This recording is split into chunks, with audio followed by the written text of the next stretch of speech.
ஜீவனோ மரணமோ, மறுமையோ மகிமையோ, உயர்ந்ததோ தாழ்ந்ததோ, உம் அன்பை விட்டு என்னை பிரித்திடக்கூடுமோ? நாங்கள் வேதத்தின்படி நடப்பதுதானே உமது விருப்பம்.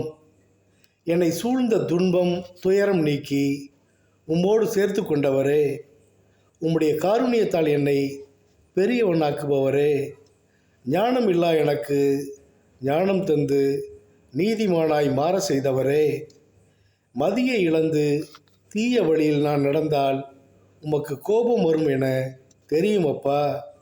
உமது செட்டையின் நிழலில் மறைந்திடாமல் சாத்தானை எதிர்கொள்ள செய்தவரே, சோதனை வேளையிலும் உம்மை நான் விடாதிருக்க செய்பவரே, நீர் பட்ட பாடுகள் அனைத்தும் எனக்காகவே என்று மறவாதிருக்க செய்பவரே, நான் என்னை சிநேகிப்பது போல் பிறரையும் சிநேகிக்க வைப்பவரே, உரிமையோடு தந்தை என நான் அழைத்து உம்மோடு உறவாட வைப்பவரே, உமது விருப்பம் எதுவோ அதன்படி நான் நடக்க ஏற்ற வேளையில் ஞானம் தந்து நடத்துங்கப்பா.